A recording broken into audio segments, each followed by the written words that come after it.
I remember my first stranding response after moving up here. Back then, we were the Cape Cod Stranding network. I remember a harbor porpoise that had stranded in Wellfleet, and this is back when we had open vehicles, and I remember holding this harbor porpoise to try to protect it from the wind, and that was just kind of the start of a very long career. Because we had limited personnel resources and equipment, we were getting hundreds of reports of marine mammals in distress, and we couldn't keep up. The Cape Cod Stranding Network came to a crossroads in the mid-2000s. We knew that there was more that could be done for these animals. So at this time, we saw a perfect opportunity for a merger between the Cape Cod Stranding Network and the International Fund for Animal Welfare. So in the early days of stranding response, we noticed that not only were there mass strandings, but in some cases, dolphins would strand by themselves. At the time, agencies, including the federal government, believed that dolphins that strand by themselves were sick or injured, and the only option was to euthanize them. But our team had a theory. 1, 2, 3, lift up. Very nice. These single-stranded animals that we assessed as healthy could be released. The challenge was we needed to prove it. This is IFAW, our first satellite tag. The temporary satellite tags were an absolute game changer for our program. Satellite tag right there.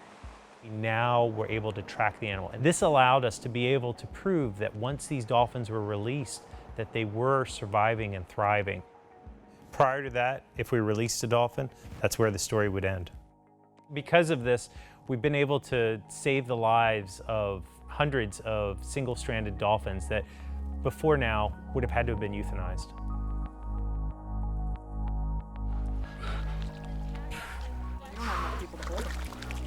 You don't have 10 people.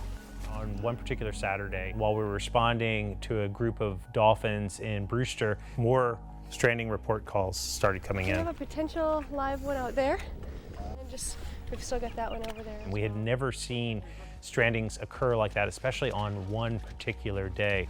We called in every responder that we had, every volunteer that we had.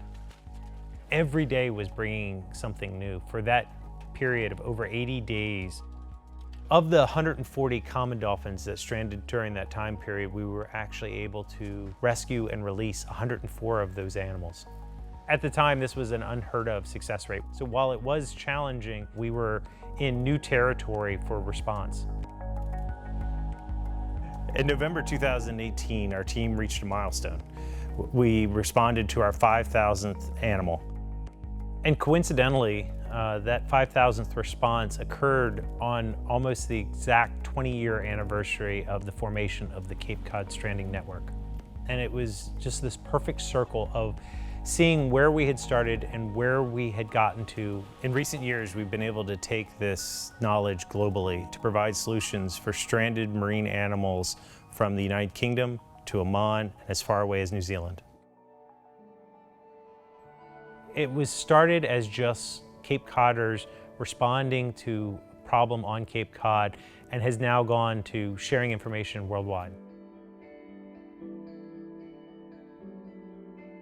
We as humans can't simply drive by and see animals suffering on a beach and think, there's nothing that we can do. We know that's not the case. I'm Brian Sharp, Director of IFAW's Marine Mammal Rescue and Research Program. The best part of my job is the challenge of solving the problem. You know, the fact that a lot of what we face hasn't been encountered or solved. And so being innovative is what really gets me excited about the work that I do.